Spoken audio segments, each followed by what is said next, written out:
Hi, welcome back to my channel. Today I'm going to show you how I made this flower crown and how to create some other types of floral headpieces as well. To make your flower crown, you'll need a selection of flowers. You'll need some florist's tape, which is a sort of stretchy tape that sticks to itself as you wrap it around. You'll need some wire. You'll need some pliers and some wire cutters. You'll need a tape measure. And if you've got any flowers that are loose on their stems or that are just flower heads, you'll also need some glue, because you'll need to glue the flower heads really well onto the stems that they're on, or you'll need to take a wire and glue the flower heads onto a wire so you've got something to attach to the flower crown. Take your flowers and snip them so they've still got a good inch or so of stem attached to them. This rose I found in my box, it's been cut off too short, so I'm actually going to glue a new wire onto that, and I'm going to glue some wires onto these little rose heads that I've got as well. And these two flowers are actually on brooch backs, so I'm going to take them off and glue some wire onto the back of those two. I'm using wire cutters rather than scissors to cut this, because sometimes there's wire running through the stems of these flowers, and if you use scissors you'll wreck your scissors. Next you're going to take your wire and make your base for your flower crown. So take your tape measure and measure around your head, and the size that I need to make mine is 22 inches, but yours will vary depending on the size of your head. Because my wires come in these short lengths, I'm going to need to join them together to get the length I need. So what I do is I take two and I overlap them, hold them in place with my pliers and start twisting them together.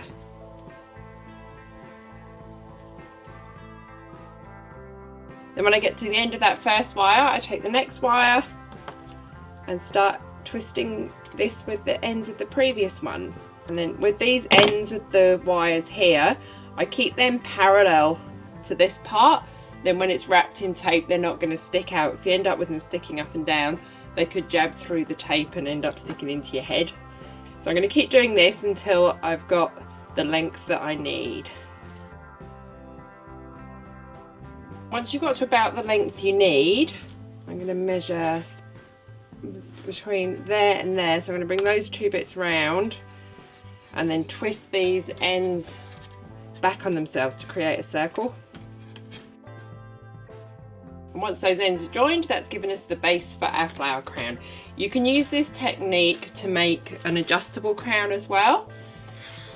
So with this one, all I've done, instead of joining the ends together and wrapping them round, I've done it about a couple of inches shorter than my head measurement. I've taken the ends and wrapped tape around them, then folded them back on themselves and wrapped more tape. And then I can use that to attach some ribbons so it can be tied tighter or looser. You can also create shorter hair pieces too. So this one I've twisted the wire exactly the same, but as I've done it, I've wired some combs onto it. This one I've done just with one comb, and then I've created a loop at the other end which can be used to put a bobby pin through. And then I've just made this really short one as well, just with one comb, which will be pretty just with 2 or 3 little flowers on it. Now you've got your base made, it's time to start attaching the flowers. So what I do when I'm using an asymmetrical look like I'm doing with these is I take the flowers and then I start arranging them and working out pretty much how I want them to sit. So I know I want these ones together. I might just use one of those, and then I want that one there, I think. So I'm going to start with this really big one and get that sitting where I want it. The first thing I do is where I'm going to start putting them on, I just wrap some tape around the wire to start with, so that when you come back to the start, sometimes it's really hard to get tape around this part and you end up with wire showing. So I always wrap a little bit of tape around before I start the first flower.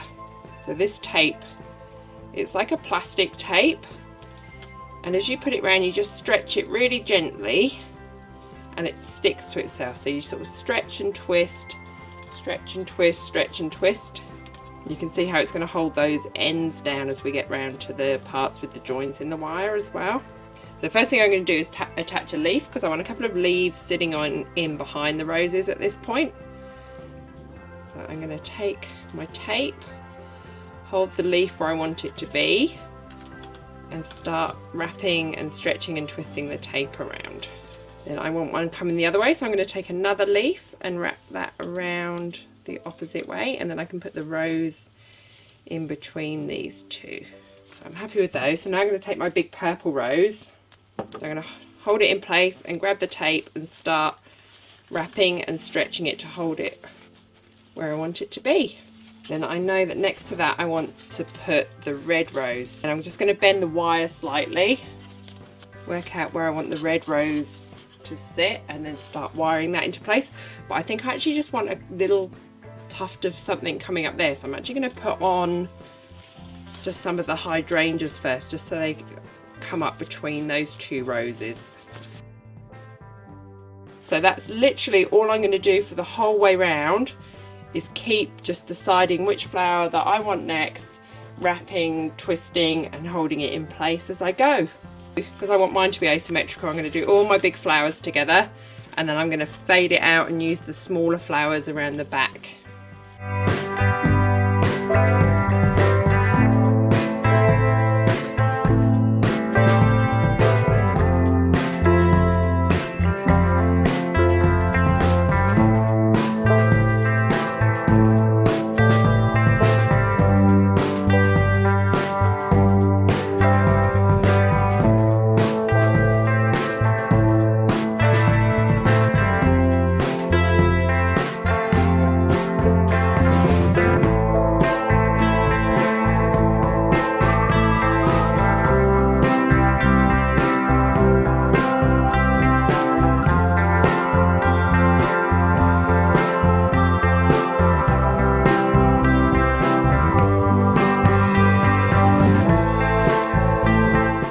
Finishing the gap at the end can be quite tricky, so I'm actually just going to take one more leaf in there, and then I'm just going to use this really fluffy flower to fill in the gap. And you just have to really sort of carefully hold everything out the way. Oops, I pulled that too hard. And wrap your tape in between everything that's already on there, and then that finishes that gap really nicely. And that's how our full flower crown looks now that it's done. I'm going to use some of the leftover flowers and leaves to do the smaller combs next. And I've actually spray painted some flowers gold to go with this one. So I've left some with just the gold spray paint, and then some other ones I put a gold glitter spray paint over the top as well. So I'm going to use exactly the same technique. I'm going to hold the flowers where I want them to go, and then wrap the tape around to hold them in place.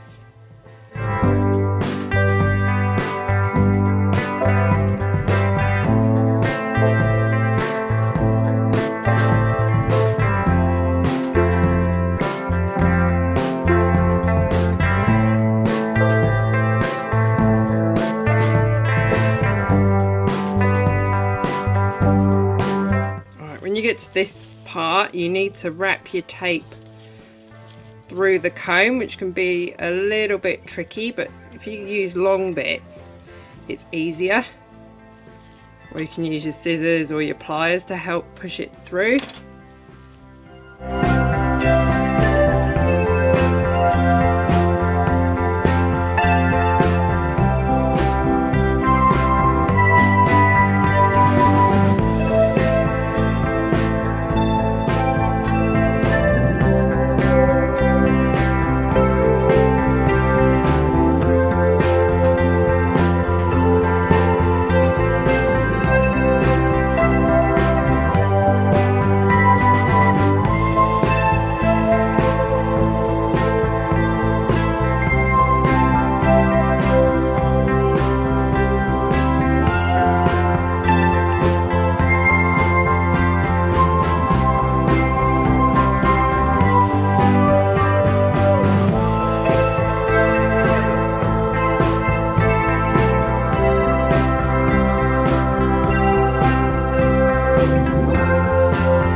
Thanks for watching. Subscribe for all sorts of sewing, upcycling and tutorial videos, and for my weekly vlogs, and make sure you click the little bell so that you get notified when I upload a new video, and I'll be back really soon.